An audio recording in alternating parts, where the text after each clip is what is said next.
ओम शांति। भगवान जब इस धरा पर आकर युग परिवर्तन करने के लिए महान रुद्र गीता ज्ञान यज्ञ रचते हैं तो प्रारंभ से ही उनके इस दिव्य कार्य में विघ्न पड़ते ही रहते हैं। अनेक लोग कहते थे हमारे तन में बाबा आए। मैं तो अपने जीवन की 54 वर्ष की मधुबन की यात्रा में देखा, कई जगह से कोई रिक्शा चालक है कह रहा है मेरे तन में बाबा आते हैं, लोग भाग रहे उसके पीछे क्योंकि बाबा शब्द ऐसा ही है, बड़ा आकर्षण है इसमें।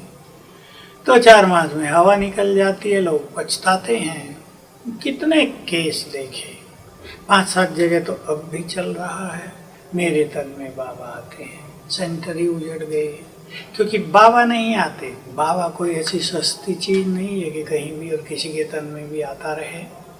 किसी के तन में तो इविल स्पिरिट आती थी, अब वो कहते हैं बाबा आता है। भला सोचो, बुद्धिमानों को मैं कहूँगा विचार तो करो। जिसमें भटकती आत्मा आती हो वो भगवान का माध्यम हो सकता है। सबको दिखाई दे रहा है, एक्टिंग हो रही है, ब्रह्मा बाबा की तरह चल रहे हैं, प्यार दे रहे। मैं जानना चाहता हूँ वो ये मुरली कहाँ है। मुझे भी पता चला, किसी ने पूछा कि बाबा सतयुग में दाढ़ी मूछ क्यों नहीं होती, सिर खुजलाने लगी। कुछ उत्तर नहीं दिया। किसी ने बोल दिया बाबा सब कह रहे हैं बाबा तो नहीं आता। कहा कहने दो ना, बाबा तो बैठा है ना। फिर किसी ने बोल दिया बाबा सब कह रहे हैं भूत आता है, कोई बाबा बाबा नहीं, तो गुस्सा करने लगी। भगवान गुस्सा करता है क्या? सोचो तो सही। और मुझे लगता है ये खेल उसका भी जल्दी हवा निकलने वाली है, क्योंकि झूठ सदा नहीं चलता। आप जानते हैं ये उस बहन की गलती नहीं, जो आत्मा उसमें आ रही है वो अपना रूप बना लेती है। मैंने कई जगह सुना बाबा आ गए हैं, कह रहे हैं 108 तरह का भोग मेरे लिए बनाओ। मेरे को फ़ोन किया, विदेश की बात है, भाई जी बाबा आ गए हैं, हम तो बहुत आनंदित हैं, 108 तरह का भोग लग रहा है। मैंने कहा भगवान भोग मांगा करता है क्या, भूखा है क्या? वो तो भावनाओं का भूखा है, प्यार का भूखा है। और वही हुआ, भोग खा के कह दिया मैं बाबा नहीं हूँ, मुझे तो भोग खाना था। कितनी जगह हो गए हैं, सब खेल खत्म कर देता है। बुरी एनर्जी फैला के चली जाती हैं आत्माएं, कई नुकसान करते हैं। इसके लिए तो मैं सुनता हूँ कि वो उस बहन को घर घर में ले जाते हैं, जो भी सेठ देखा पैसा मिलेगा, आओ बाबा को बुलाते हैं तुम्हारे लिए। दूसरे घर में ले गए, आओ बाबा को तुम्हारे घर में बुलाते हैं। एक सिटी में ले गए, आओ बाबा को यहाँ बुलाते हैं, आ जाओ बाबा के बच्चों। घूम रहे हैं। भगवान इतना सस्ता है क्या? सोच के तो देखो, क्या ये भगवान का रोल हो सकता है?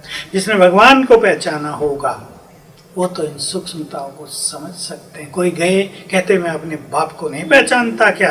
मैं तो कहता हूँ तुम बिल्कुल नहीं पहचानते। बाबा क्या है तुमने अभी तक जाना ही नहीं, ध्यान किया है, केवल ज्ञान की गहराई को बिल्कुल नहीं समझा है। भावुक हो के बहकावे में आ गए, कुछ नहीं मिलेगा। जिस यज्ञ से खाया जीवन भर, जिस यज्ञ में अपने को समर्पित किया, उसको छोड़कर जाना, देख लो भगवान की दृष्टि उन पर रहेगी या नहीं। कहते हैं बाबा ने तो कहा था जहाँ तुम मुझे बुलाओगे आ जाऊँगा। ये सूक्ष्म बात है। अव्यक्त बाप दादा का आह्वान जहाँ किया जाएगा उसकी उपस्थिति का आभास होगा, उसके बल का आभास होने लगेगा। ये ऐसे नहीं कि शिव बाबा आ जाएगा। मैं आपको बहुत दिन से कहता आता हूँ अव्यक्त पाठ बंद होगा। मुझे इसका 50 साल पहले पता चल गया था। बाबा ने स्पष्ट कर दिया था एक दिन आएगा अव्यक्त पाठ बंद हो जाएगा, बहुत लोग भागेंगे, संशय हो जाएगा, लेकिन उसके बाद आत्माएं चमकेंगी, आत्माओं की प्रत्यक्षता होगी। जो महान बने होंगे उनके द्वारा बाबा की जय जयकार होगी। अब वो समय आ रहा है।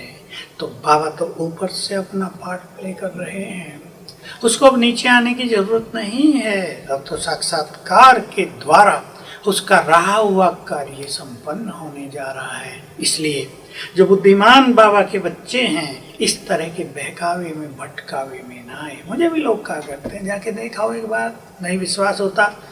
मैं कहता हूँ जिस सत्य को पाने की युगों से इच्छा थी, जिसकी तलाश थी, वो सब मिल गया। अब हमें भटकने की जरूरत नहीं, जिन्हें भटकना हो जाओ।